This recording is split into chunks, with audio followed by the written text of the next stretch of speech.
मेरा प्रणाम। कहते हैं संत मिलन को चालिए, तज माया अभिमान,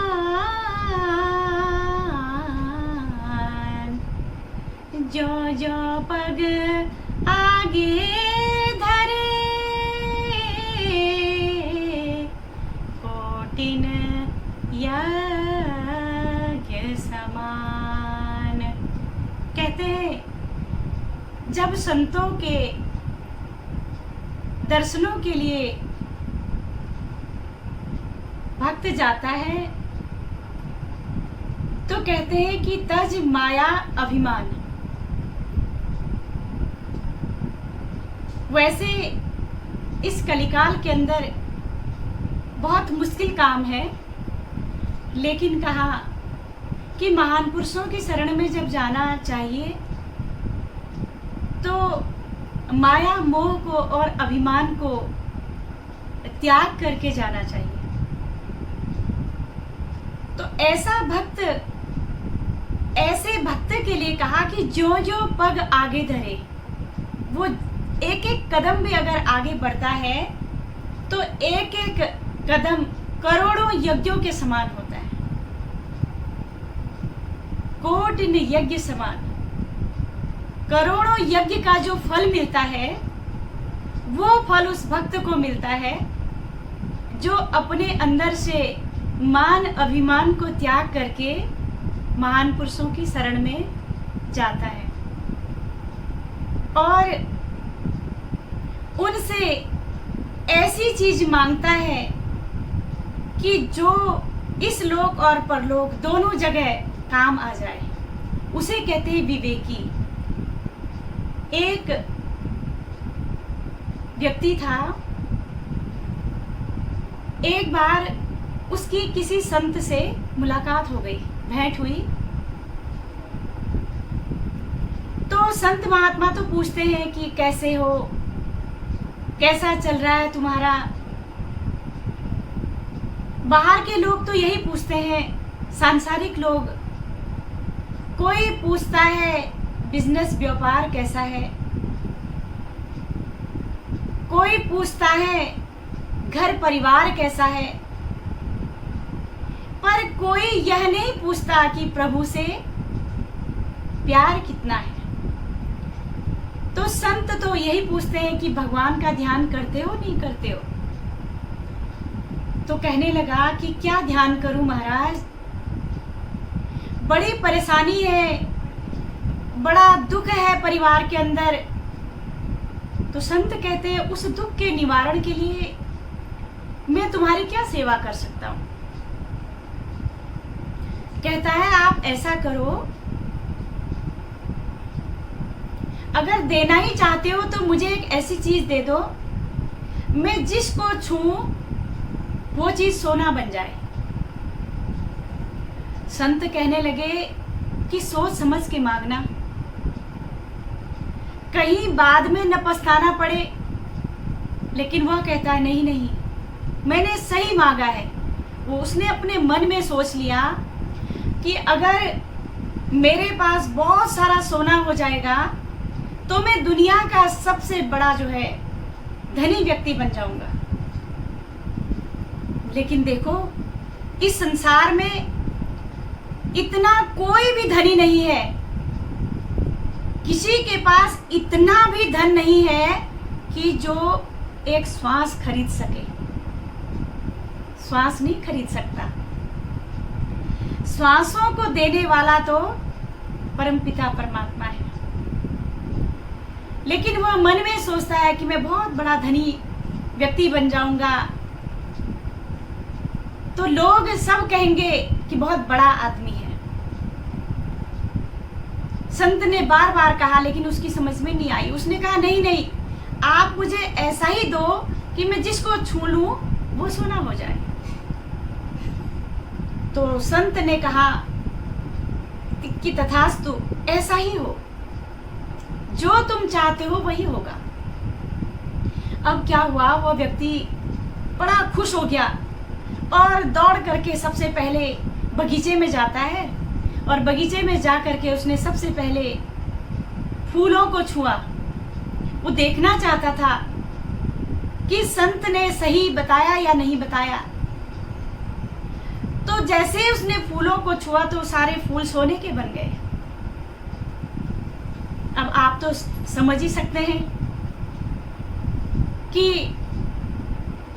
जो प्रकृति का जो नेचर जो है, जो प्रकृति है, उन फूलों में से जो सुगंध आती थी अब वो सुगंध भी नहीं आ रही है, क्योंकि वह तो सोना बन गया। बड़ा खुश हो गया कि अब तो सारी दुनिया का मैं सबसे बड़ा आदमी, बड़ा धनी आदमी बन गया हूँ। भाग भाग के घर जाता है और अपनी पत्नी से कहता है, भाग्यवान आज मैं बहुत खुश हूँ और लाओ मेरे लिए खाना लाओ। जैसे ही खाना, उनकी धर्मपत्नी खाना लाती है और जैसे ही खाने को छुआ पूरी थाली सोने की बन गई। अब देखो, भूखा आदमी सोना तो खाएगा नहीं, खाने के लिए तो उसे अन्न ही चाहिए। अब बड़ा व्याकुल हो गया, परेशान हो गया। वो जिस चीज को, क्योंकि हर चीज से मनुष्य रह सकता है, लेकिन भूखा प्यासा कितने दिन रहेगा? भूखे नहीं रह सकता है। कितनी ही बड़ी विपत्ति आ जाए, घर के अंदर कितना ही कुछ हो जाए, लेकिन 1 टाइम, 2 टाइम, 3 टाइम, 4 टाइम, 5वें टाइम तो खाना चाहिए ही चाहिए। इतना परेशान हो गया। थोड़ी देर के बाद बच्चे आते हैं, सोचता है कि थाली भी सोने की बन गई, फूल सब जिसको छूता हूँ वो सब सोना बन जा रहा, बच्चे भी कहीं सोना न बन जाए। दूर से चिल्लाता है कि मुझे मत छूना, मुझे मत छूना। अब बच्चे तो हैं, बच्चों को या बड़ों को अगर किसी को ये कह दो कि ये मत करना तो इतनी उत्सुकता होती है कि और ज्यादा करेंगे, क्यों कह रहा है ऐसा। बच्चे आए और बिल्कुल चिपट गए, गले लग गए। गले लगते ही बच्चे भी जो है सोने के बन गए, मूर्ति, स्टैचू। रोने लग गया अपने किए हुए कर्मों पर। पत्नी हटाने लगी बच्चों को, पत्नी भी सोने की बन गई। अब देखो कितनी बड़ी समस्या हो गई, कितना दुख हो गया उसको। अब वो किसी से बोल भी नहीं सकता, किसी से बात नहीं कर सकता, क्योंकि सब मूर्ति बन गए, सब सोना, सब सोने के बन गए। देखो, ईश्वर की बनाई हुई मूर्ति और इंसान की बनाई हुई मूर्ति में धरती और आसमान का फर्क होता है।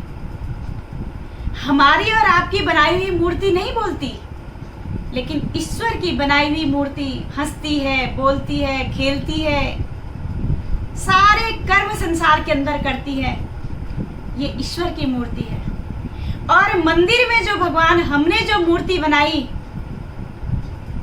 जिस दिन वो मूर्ति बोलने लग जाएगी उस दिन मंदिर में कोई नहीं जाएगा। क्यों?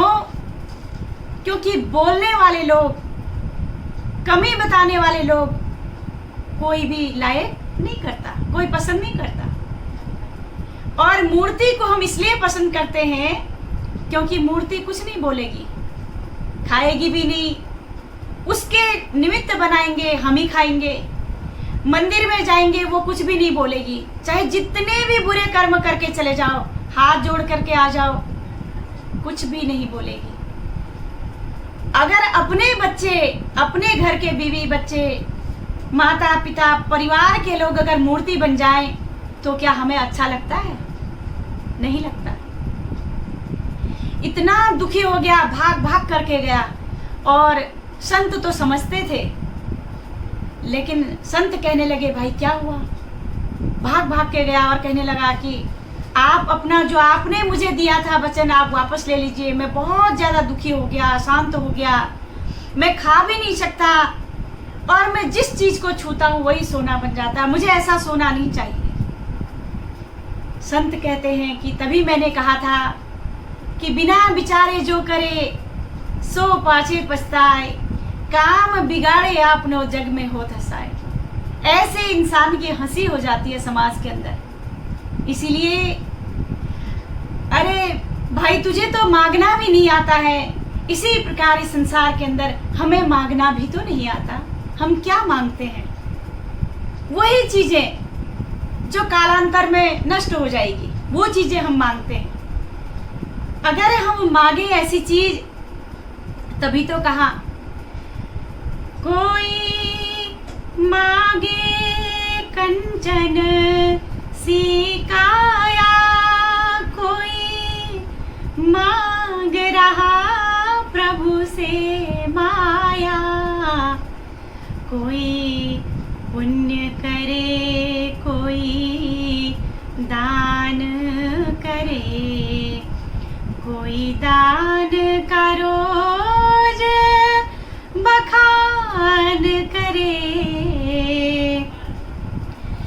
जिन कन्या धन को दान दियो, जिन कन्या धन को दान दियो, उन और को दान दियो ना दियो, जिनके हृदय श्री राम बसे,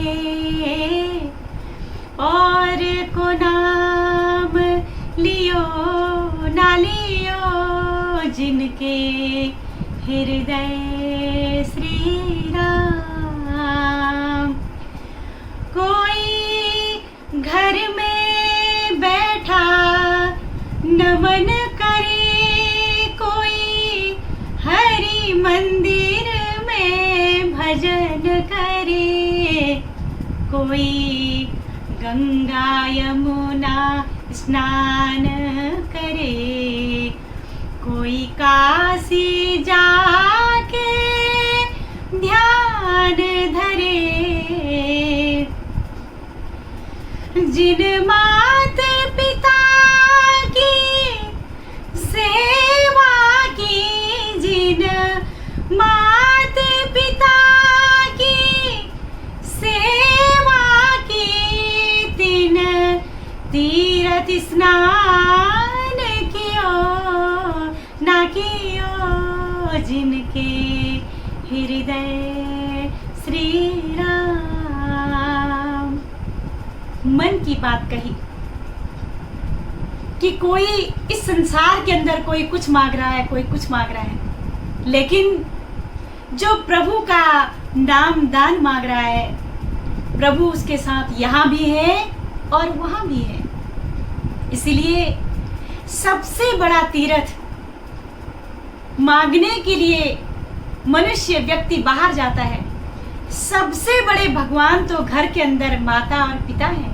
उनसे बड़ा क्या भगवान कोई होता है? उनसे बड़ा भगवान कोई नहीं होता। इसीलिए कहीं भी तीर्थ नहाए एक फल, संत मिले फल चार, सद्गुरु मिले अनेक फल, कहे कबीर विचार। इसलिए हमें ऐसी चीज मांगनी चाहिए संतों से, महान पुरुषों से, जिस चीज से हम आनंदित हो जाए, हमारा पूरा जीवन सुखी हो जाए, हमारा परिवार सुखी हो जाए, हमसे मिलने वाले सुखी हो जाएं। ऐसा नाम रूपी धन है। उस धन को पा लेने से कभी कोई गरीब नहीं होता है। आज के लिए इतना ही। आप सभी लोगों को मेरा प्रणाम। Like, subscribe and press the bell icon.